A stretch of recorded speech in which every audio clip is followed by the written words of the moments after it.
Salut les amis, salut les footeurs, ravi de vous retrouver pour ce nouveau numéro d'une semaine en ballon, hashtag USB Foot en partenariat avec nos confrères de la Ligue régionale des Pays de la Loire. Comme chaque semaine, vous le savez, on revisite l'actualité du ballon rond dans la région. Cette semaine, focus sur Le Mans FC en National 1 avec l'une de ses armes offensives. J'ai nommé Julien Bègue qui vient sur ce plateau du USB Foot. Salut Julien.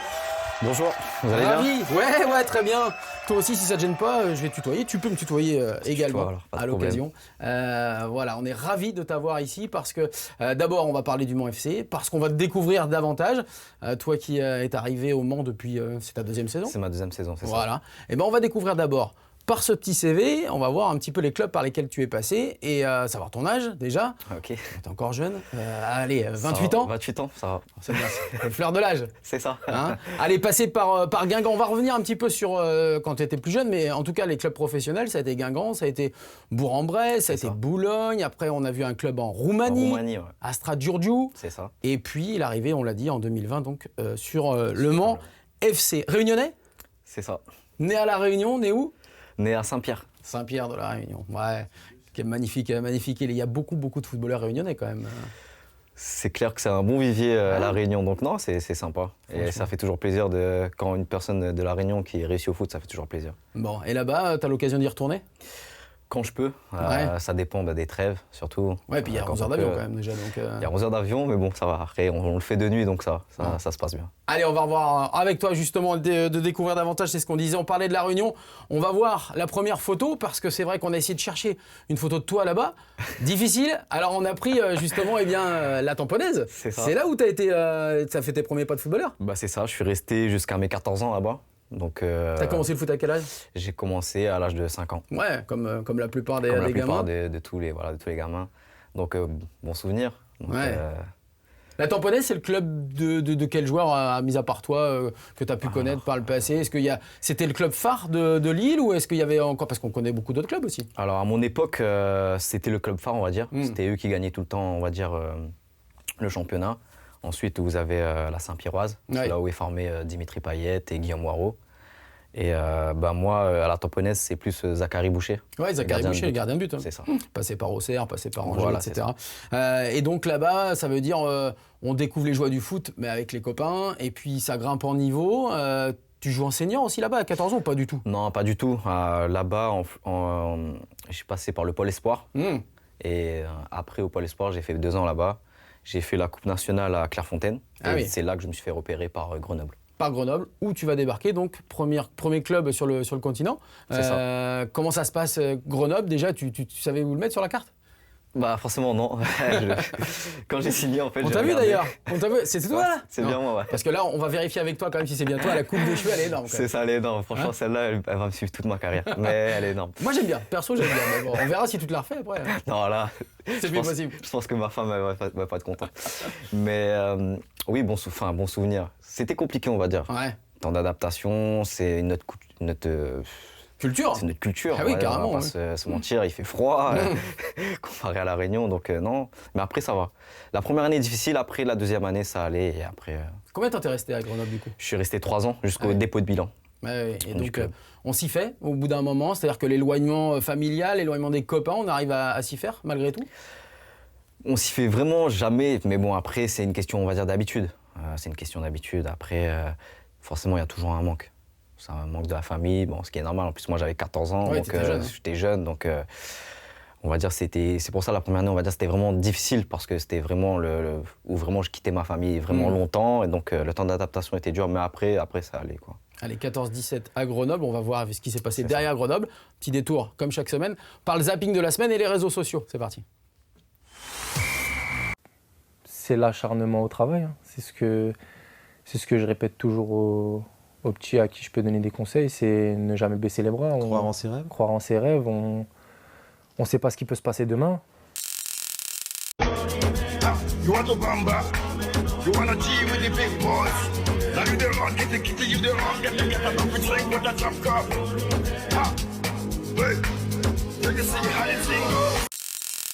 C'est la vraie problématique de l'arbitre. C'est quand vous venez de faire une erreur, il faut l'évacuer. Et lui, il ne va jamais y arriver.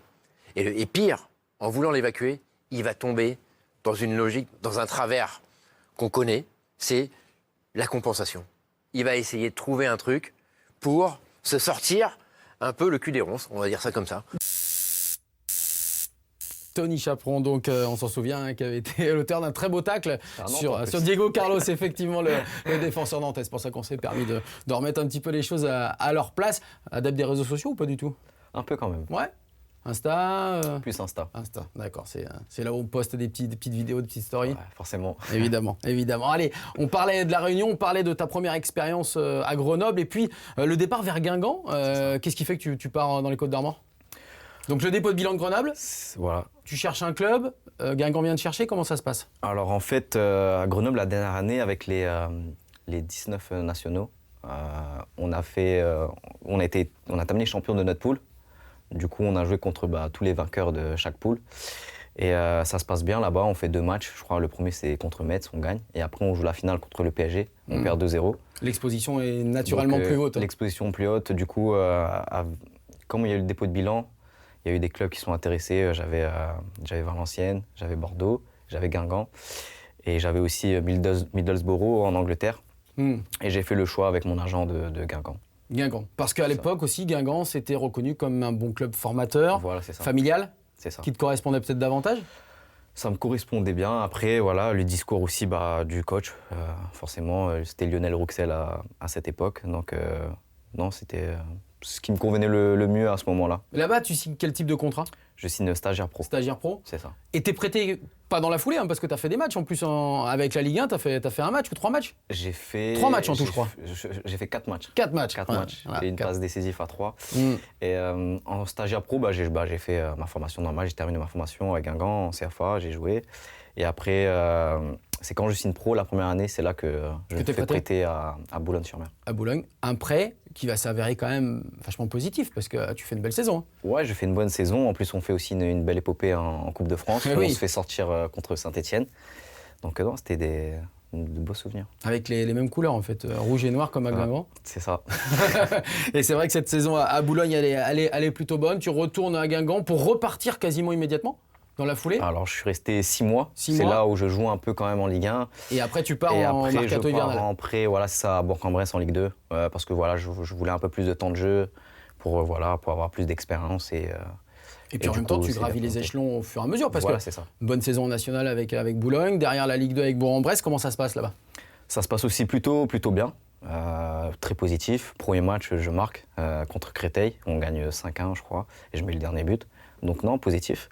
C'était 6 bons mois, on va dire. J'ai aguerri de l'expérience et du temps de jeu, donc c'est ce qui me convenait à ce moment-là. Et on voit un but d'ailleurs de Julien Bègue sur les réseaux sociaux avec le maillot de Bourg-en-Bresse. Ça tombe bien parce que c'est vrai que ces années passées, alors on va dire à Guingamp, sous contrat avec Guingamp et puis en prêt, tu joues toujours au même poste à ce moment-là pendant ces 3-4 ans?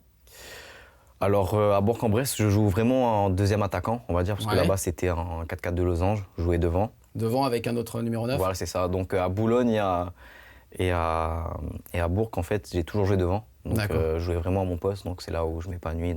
Et tu as été formé à quel poste? Vraiment sur un côté ou Formé devant? Formé devant, ouais. Formé devant, donc c'est ça. vraiment là où évidemment ça se passe le mieux. Alors il va y avoir après, on verra et on va en parler, un départ pour l'étranger. Ouais. Parce que tu nous parlais de Middlesbrough, où tu n'as pas été, mais finalement il y aurait eu quand même l'étranger. On va faire intervenir quelqu'un que tu connais bien, je crois, on va la voir. Elle va te poser plusieurs questions au cours de cette émission. D'accord. Et inévitablement, tu vas voir, ça porte à la fois sur le football, mais pas que. On va l'écouter, il s'agit évidemment d'Alexandra, on en reparle.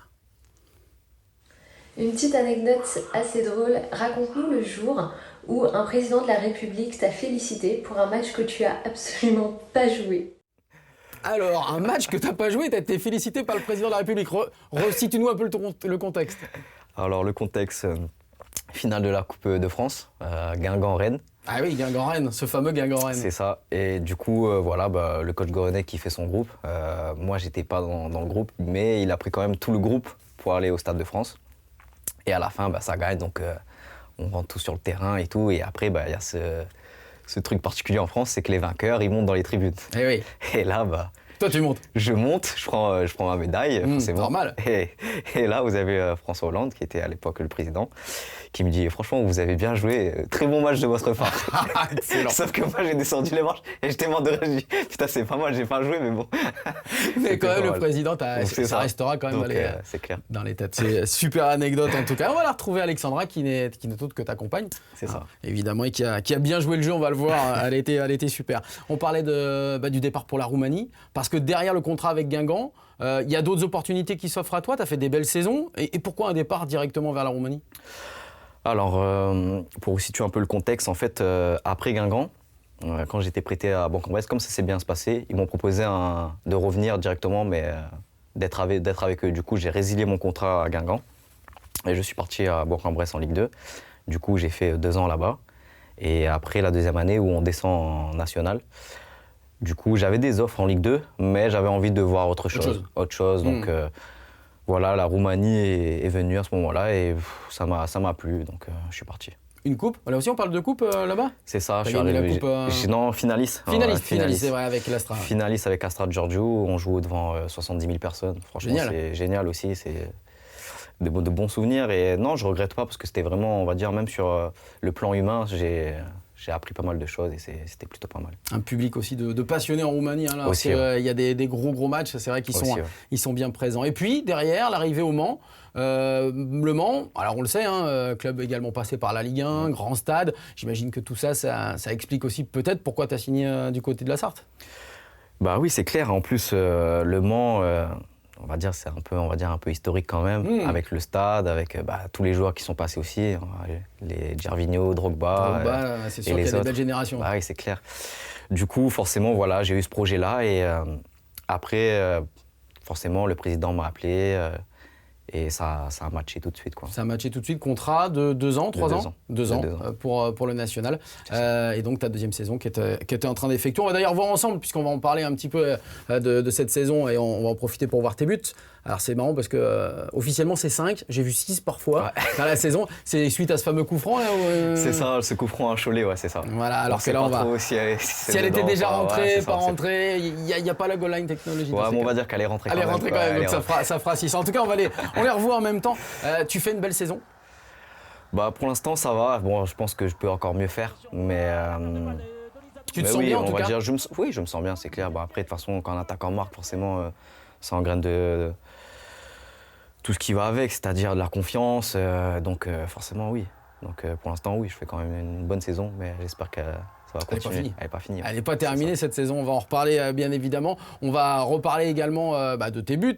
On va reparler d'Alexandra tout de suite, puisque justement, tu as fait énormément de matchs quand même depuis le début de ta carrière. Tu as 28 ans seulement. C'est ça. Et elle voulait savoir, elle avait une petite question. Je ne sais pas si elle te l'a déjà posée dans l'intimité, mais en tout cas, elle la pose sur le plateau du SB Foot. On l'écoute. Coucou chérie, j'ai une question pour toi. Quel est le match qui t'a le plus marqué dans toute ta carrière et pourquoi? Voilà. Moi, j'aurais pu la poser, mais elle la pose beaucoup mieux que moi. Alors, on va dire Coupe de la Ligue, au Gazélec Ajaccio. Quelle année? Ça remonte un peu? Ça remonte. C'était mon premier contrat pro et en fait, c'était la première fois où j'étais titulaire. 2014? Ouais, c'est 2014, je pense. J'étais titulaire et on perd 1-0. Yanis Salibur, coéquipier, qui marque un coup franc de loin. Du coup, on revient à 1-1. Et à la mi-temps, on reprend un 2e but. Et ensuite, moi, je marque mon premier but en Coupe de la Ligue. Sauf que 10 minutes plus tard, les intempéries, comme jamais. Aïe. Match annulé, arrêté, match arrêté, annulé et à rejouer. Du coup, aïe, on m'a enlevé le but. Et donc, le but n'a pas été validé. But non validé. Et donc ça, c'est resté quand même. Du coup, oui, peut-être pas comme... ça marque. Voilà, ça marque. Ça marque. Ça a été le match qui t'a marqué, évidemment. Forcément. Je sais pas si tu as vu, il y a un maillot Lavallois. C'est ça. Il y a un maillot derrière moi, Manceau, c'est le tien d'ailleurs. Il est plus beau celui-là. Ouais, il est plus beau, puis tu as le tien également en blanc. On va reparler du derby dans quelques instants. T'as pas de problème aux oreilles, je peux y aller? Non, allez-y. Allez, on va faire évidemment un petit détour, comme chaque semaine, par l'édito de Monsieur Richard Coffin. Cette semaine, évidemment, il s'est intéressé à quoi? Eh bien, au derby, mais vous allez le voir dans un lieu un petit peu différent. Ah, je vous vois avec vos grands yeux. Et cette question, mais que diable fait-il sur un hippodrome? Le Bougre. Je vous parle de derby. Attention, séquence culture générale. Au départ, ce terme fait référence à un lord qui aurait pu d'ailleurs habiter un château comme celui-ci. En l'occurrence, Sir Edward Stanley. 12e comte de la ville de Derby, qui créa en 1780 une course hippique répondant au doux nom de Derby d'Epsom. Et le terme de Derby gagnera de la hauteur et sera popularisé en 1914 lorsque le Daily Express utilisera pour la première fois le terme de derby pour un match opposant deux clubs de Liverpool, Everton et Liverpool FC. Et dans notre région, on en a quelques-uns, à commencer en championnat de National 1 par le derby du Maine, Laval-Le Mans, ou Le Mans-Laval. Ah, et il y a aussi le derby de l'Ouest, Angers-Nantes, ou Nantes-Angers. Et comme on est large à USB Foot, il y a aussi un éventuel derby départemental estampillé 49 Maine-et-Loire, Cholet-Angers, ou Angers-Cholet. Bien, mais se contenter de cette énumération, c'est oublier la culture foot, avec le derby de l'Atlantique entre Nantes et Bordeaux, et l'autre derby entre Nantes et Rennes, que certains qualifient de derby breton. Ou pas. Je ne vous fais pas la liste des derbys à travers la France, l'Europe ou le monde, sinon on y serait encore demain. Ce qui les rassemble, c'est la tension. Oui, en général, un derby, c'est tendu. En général. Depuis dimanche soir, c'est l'effervescence sur les hauteurs de Visé au stade de la Cité de Loire, puisque vous savez que dimanche prochain, le 22 août à 16h, ce sera le derby en Coupe de Belgique, Visé-Richel. De tout ceci, il n'y a qu'une chose à retenir. Comme le disait le célèbre dicton populaire, un derby, ça ne se joue pas, ça se gagne. Et il avait la fin, Julien Beg. Un derby, ça se joue pas, ça se gagne. Alors, c'est vrai que c'est une expression qui est passée maintenant dans les usages. C'est vrai, c'est particulier. Tu en as vécu déjà des derbys. Comment ça se passe? Ben, j'en ai vécu à Guingamp. C'était Guingamp-Brest aussi. Guingamp-Brest, il y en a eu. Au derby. Et bah, après, j'ai eu quoi? L'année dernière, Oui. Le Mans-Laval. Déjà. Donc, gros derby. C'est vrai qu'il y a plus d'intensité, il y a plus de contact, il y a plus quoi Bon, l'atmosphère, c'est un match spécial. Ouais. Déjà, on le sent autour du match. Une semaine avant le match, déjà, on sent déjà que, même sur les réseaux, les gens qui viennent à l'entraînement, nos supporters, tu sens qu'il y a ce petit engouement, cette petite rivalité. Du coup, ça vous met un petit coup de boost. Un petit coup de boost de plus. Il y a un état d'âme supplémentaire. Et ben ça tombe bien, on va en reparler. Et on va parler tout de suite du Mans et de ce début de saison. On va regarder ensemble, Julien, le classement à l'issue de cette 22e journée de championnat. Le Mans, qui, on va le voir, eh bien, est avec 33 points au compteur 8e. Allez, on va dire à 8 longueurs, c'est ça, du podium. Vous avez eu une belle série là, de 4 matchs, de 4 victoires consécutives. Et puis, il y a eu un petit moment un peu plus compliqué. Pourquoi ? Ouais, on a eu on va pas dire peut-être un relâchement. Voilà, on est sur 2 défaites là. Du coup, je pense que ce week-end, le derby il arrive au bon moment. Il arrive au bon moment ? Il arrive au bon moment. Pour se relancer, justement ? On sait très bien que les derbys, ces matchs comme ça peut forcément relancer et nous relancer dans le positif sur une série, quoi. Et puis recoller aussi au niveau mathématique aux Lavallois, parce qu'autrement, ça sera l'échappée belle pour eux. Sinon, c'est ça, il faut rester collé à eux le maximum possible. Donc, faut essayer de gratter le maximum de points sur les équipes de devant. Alors rapidement, on avait vu au match aller un gros match avec Le Mans qui avait ouvert le score. On va regarder les images rapidement.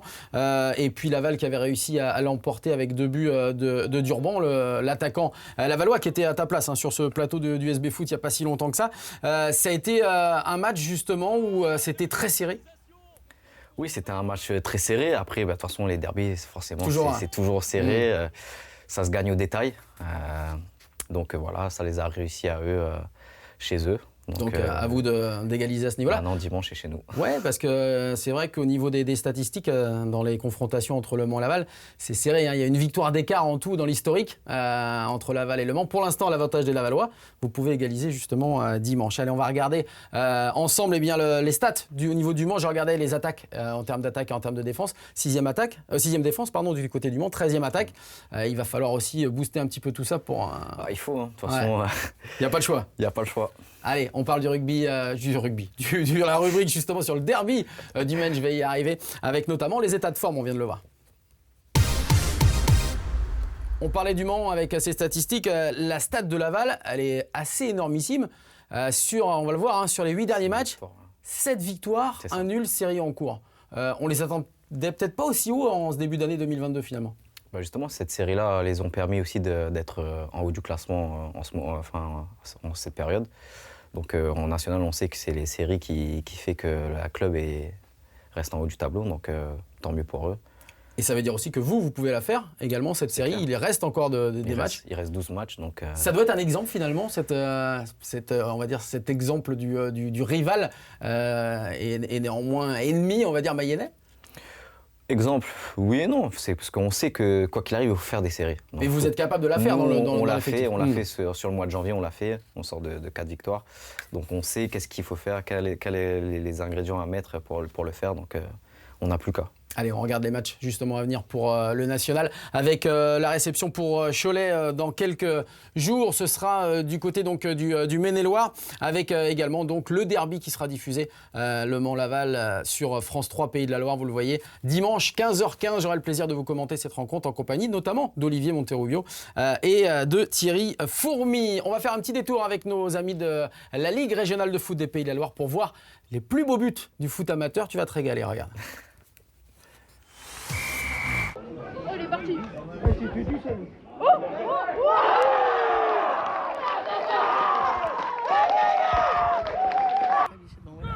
est en tant que maman, je peux comprendre. Mais... Oh, Baptiste.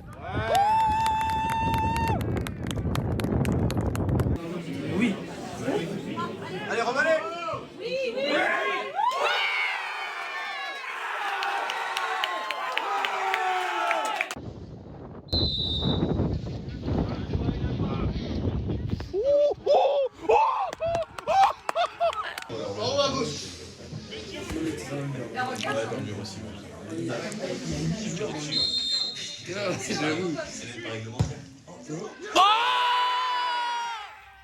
Et voilà les plus beaux buts du foot amateur grâce à Harry Match. On les salue bien évidemment au passage. Allez, on a parlé du National 1, on va parler de la Ligue 1 rapidement. Alors, j'imagine que tu as dû avoir au moins des échos du match Nantes-PSG. Ou regarder le match peut-être ? J'ai regardé le match. Bon, voilà, un match assez incroyable, il faut le dire. On n'a pas vu ça depuis un petit moment à la Beaujoire et c'était vraiment éclatant. On a fait un petit dédicace quand même à notre ami Neymar, le Parisien, puisqu'on a vu que maintenant il y avait vraiment la méthode Neymar pour tirer les pénaltys. On va la regarder ensemble parce que c'est quand même très sympa. Vous allez voir, il faut surtout bien sautiller. Alors là, déjà, on passe un petit peu là et hop, je sais pas si tu as vu cette petite vidéo sur les réseaux sociaux. Ah bah ouais, mais on tire pas dans le ballon. Donc voilà, et puis on sort du stade, comme ça au moins c'est plus tranquille. Voilà, c'était juste un petit trait d'humour, évidemment, qui passe sur les réseaux sociaux. On voulait également avoir une petite réponse de ta part. La dernière question de ta compagne Alexandra, elle vient tout de suite. Sur cette dernière question, je pense qu'on risque de se fâcher, mais bon, je la pense quand même. Messi ou Ronaldo ? Attention, si tu réponds mal. Attention, si tu réponds mal. Alors Messi ou Ronaldo ? Messi, pourquoi elle dit ça ? Parce qu'elle, c'est plutôt Ronaldo ? C'est une Portugaise. Ah, mais voilà, je m'en doutais. C'est tous les Portugais. Ah, voilà, donc évidemment, toi tu restes Messi, elle reste Ronaldo. Messi, ça va pas changer. C'est un sujet de discorde alors à la maison. C'est un sujet de discorde, c'est clair. Ouais, parce qu'ils ont souvent joué l'un contre l'autre, donc j'imagine qu'entre le Barça et le Real, ça devait être des grands moments.